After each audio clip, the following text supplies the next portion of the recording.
following the February 5th verdict by the Supreme Court. And local government authorities suspends councillors of 6 islands.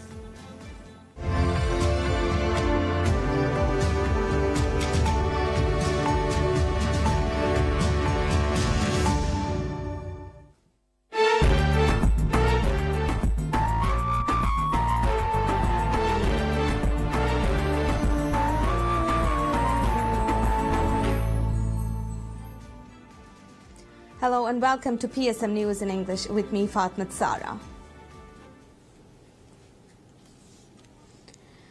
Government of Maldives refutes claims by some media outlets about weakening ties between India and Maldives.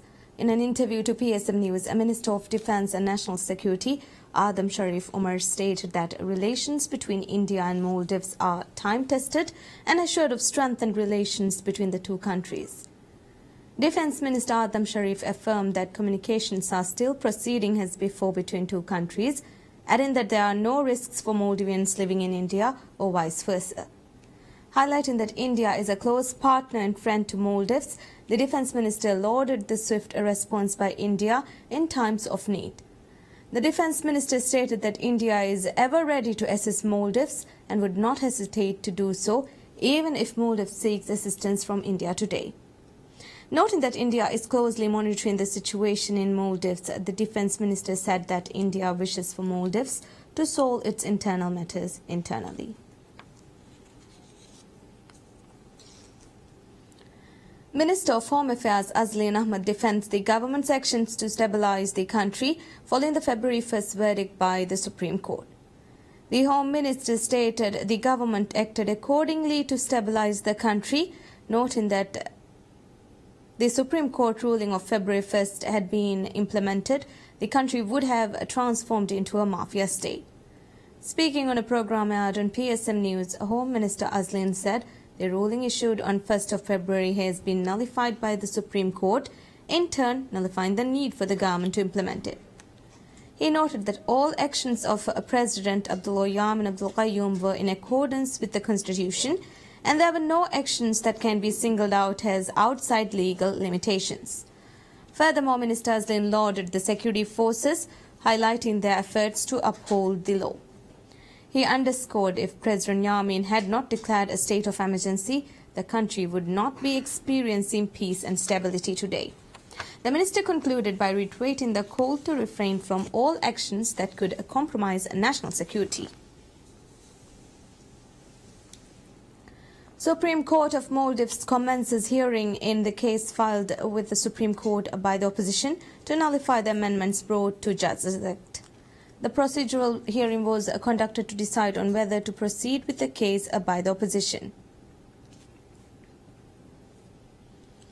The prosecution claims that 43 members of Parliament must be present in the Parliament chamber when votes are taken on amendments, and noted that the amendment was passed in contravention with the Constitution.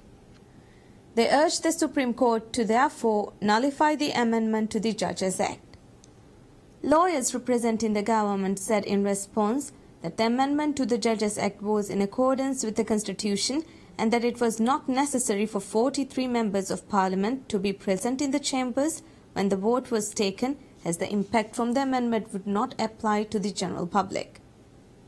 The Supreme Court bench questioned both sides. The bench concluded the hearing after granting 2 days to obtain information from the Parliament as per the government's request. The amendment to the Judges Act states if any judge is found guilty of committing a criminal offence, the judge would be suspended by the Judicial Service Commission without a run-in salary until sentencing. The amendment to the Judges Act was approved with 37 votes in its favour.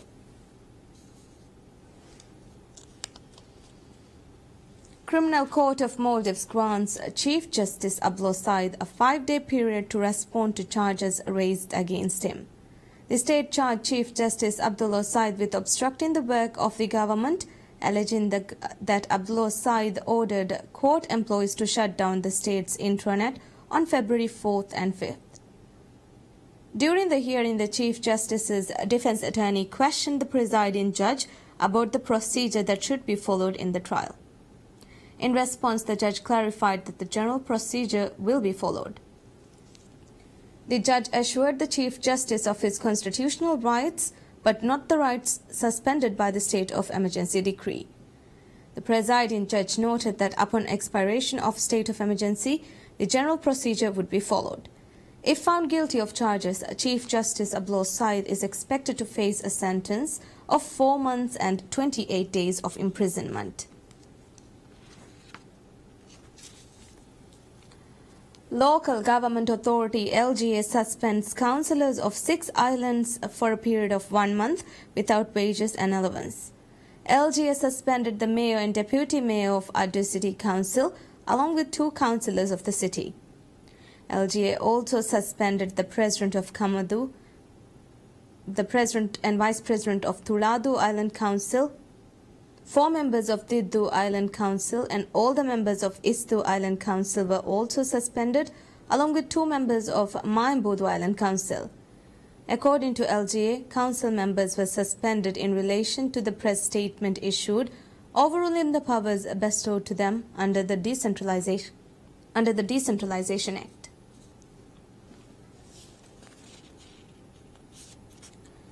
Minister of Foreign Affairs of Maldives, Dr. Mohammed Asim, sends a congratulatory message to Pradeep Kumar Goyali on his appointment as the Minister of Foreign Affairs of Nepal. In the message, Foreign Minister Asim extended warm congratulations and best wishes on his appointment as the Minister of Foreign Affairs of Nepal. Noting that Maldives and Nepal have experienced close ties for many years, Minister Asim expressed confidence that during new Foreign Minister's tenure, 2 countries can nurture bilateral partnership that would further consolidate warm and friendly ties.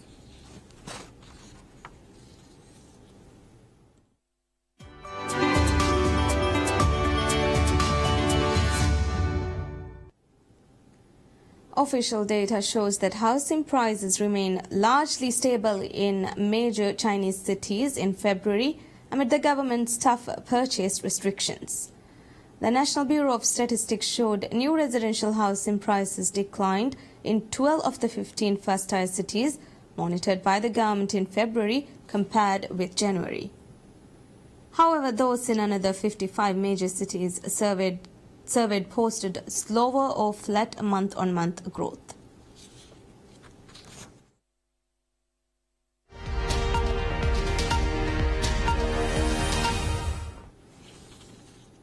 Looking at news from international arena, Parliament elects Liu He, a key economic advisor to China's President Xi Jinping, to be a vice premier. The position of vice premier is considered one of the top positions in government. Liu's promotion telegraphs Beijing's intention to press ahead with a clampdown on riskier financing and a rapid build-up in debt to reduce systematic risks to the world's second-largest economy. Liu gained a master's degree in public administration at Harvard's Kennedy School of Government in 1995. Meanwhile, Vice Central Bank Governor Yi Gang was chosen to take over the helm of the People's Bank of China, PBOC. Yi is expected to play a supportive role, with Liu He overseeing the economy and finance sector on the whole. Looking at the latest from Syria, residents of the eastern Ghouta town of Zagba returned to their homes, carrying their belongings after the town is recaptured by the Syrian army. Video obtained by Reuters showed civilians, including women and children, walking back to their homes through streets strewn with rubble and lined with damaged buildings. Also on Sunday, Syrian President Bashar al-Assad visited Syrian soldiers who appear close to defeating the last major opposition foothold near Damascus and met some of the many thousands of people uprooted during the government offensive. Figures close to rebels said talks were underway with the aim of them leaving to other opposition areas or giving up arms, though rebels have publicly ruled out the kind of negotiated withdrawal that helped Assad recover Aleppo, Homs and other areas. Failaq al-Rahman, the main rebel group in the southern eastern Ghouta pocket, said on Sunday it was negotiating with the United Nations delegation about a ceasefire, aid and the evacuation of urgent medical cases. But a general evacuation of civilians and rebels was not on the table. Troops have splintered Ghouta into 3 besieged zones in one of the bloodiest offensives of the 7-year war, with rebels facing their worst defeat since the Battle of Aleppo in 2016. Russian President Vladimir Putin wins a landslide re-election victory on Sunday, extending his rule over the world's largest country for another 6 years. The re-elected Russian leader appeared before the media in his campaign headquarters in Moscow after a predictably resounding win and called for the unification of the nation. Putin said that Russia needs a breakthrough to face the uneasy tasks ahead, adding that different political powers must be governed by national interest before self-interest. Putin has also promised to use his new term to beef up Russia's defenses against the West and to raise living standards. Putin's victory will take his political dominance of Russia to nearly a quarter of a century until 2024, by which time he will be 71. Only Joseph Stalin ruled for longer.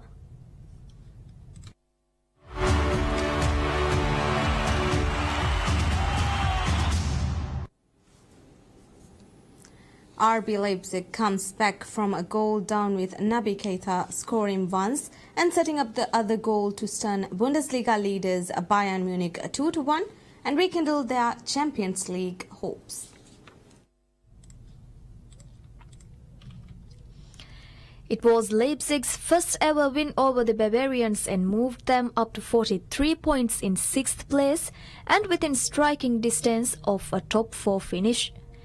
During the weekend, the champions ended up having their lead at the top of the Bundesliga standings cut to 17 points after second-placed Schalke 04 beat Wolfsburg 1-0 on Saturday. Defeat for Schalke would have meant Bayern would have secured a 6th successive Bundesliga title had they beaten Leipzig on Sunday. The treble-chasing leaders remained on 66 points with Schalke on 49 and third-placed Borussia Dortmund on 48. Bayern striker Sandro Wagner confirmed his fine form, heading in a perfect James Rodriguez cross in the 12th minute to score for the 3rd straight game in all competitions as he whizzed for a point on Germany's World Cup squad. But after that, Keita, who will join Liverpool at the end of the season, took over Leipzig, levelling in 37th minute by scoring on the rebound after Timo Werner's effort was blocked. He then caught the Bayern defence napping and sent the Germany striker through for the winner in the 56th in what was the Bayern's 3rd league loss of the season. Dortmund's Michy Batshuayi scored a spectacular first-half winner to lead his team to a 1-0 home victory over Hannover 96 that kept them on course for a top-3 Bundesliga finish. The 24-year-old Belgium striker, who arrived on loan from Chelsea in January, grabbed his 6th Bundesliga goal in 7 games with an eye-catching backheeled volley in the 24th minute from a corner. Batshuayi also hit the woodwork at the start of the game, as did teammate Maximilian Philipp late on. It was by no means a dominant performance by Dortmund, who exited the Europa League in midweek, but it was enough to lift them to 1 point behind Schalke. The top 4 teams qualify automatically for the Champions League group stage next season.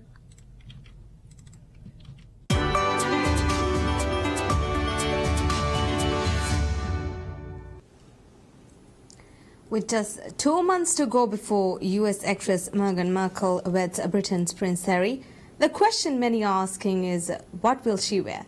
British newspapers have been rife with rumours that Markle has chosen the dress and already attended her first fitting, although royal officials are keeping such details a tightly guarded secret.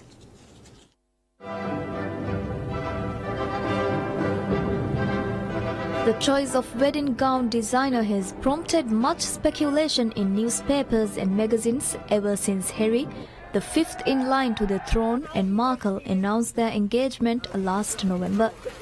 One of those whose name has been suggested is Stella McCartney, who was behind British human rights lawyer Amal Clooney's cream-coloured trouser suit for her civil marriage ceremony to US actor George Clooney, as well as the court Markle wore on a visit to Cardiff earlier this year. I mean, doing anyone's wedding dress is really, for me, it's always been a huge honour. You know, the ones that I've been able to do and the ones that I shall do in the future, they're really personal affairs, and you have to, you know, I deeply respect the woman that's, you know, going through the biggest day of her life. So, you know, I've always loved working on wedding dresses, and they're always varied because you have to be really personal about it. You have to really look at the woman and the day, and, you know, it's a great honour to do things like that. British-Australian brand Ralph & Russo is another that has been mentioned as a possible contender for the job after Markle chose a dress made by the duo for her official engagement portraits with Harry. That dress and the location of the wedding, Queen Elizabeth's Windsor Castle, home to the west of London, might also serve as a good indication of what's to be expected, said Anna McGregor, curator of the London luxury wedding department store, The Wedding Gallery. For fashion brands, having apparel seen on a member of Britain's royal family can lead to a spike in sales. Prince William's wife, Kate, has become a fashion icon since she married Harry's elder brother in 2011, with huge interests in her choice of outfits for official engagements. British retailer Marks & Spencer received a publicity boost in January when Markle was photographed wearing one of its 45-pound jumpers during a visit to a London radio station. Similarly, Canadian luxury outwear brand Centella got a lift from the actress in December 2017 when she was pictured wearing one of the label's coats to a service attended by the royal family. The label's founder and creative director Bohana Centella said she believed Markle would opt for a British design. I think she'll definitely wear a UK designer. UK has amazing designers. I'm not sure which one, but I think it'll be a UK designer. New York design duo Bejli Mishka, while admitting that getting to make Markle's dress would be beyond a dream come true, agreed that a British choice would be appropriate. The public and the fashion world are expected to have to wait until May 19th, the day of the royal wedding, to find out who the designer is. Well, that's it for now. Stay tuned for updates of recent current affairs stories here on PSM News. Thank you for watching. Goodbye.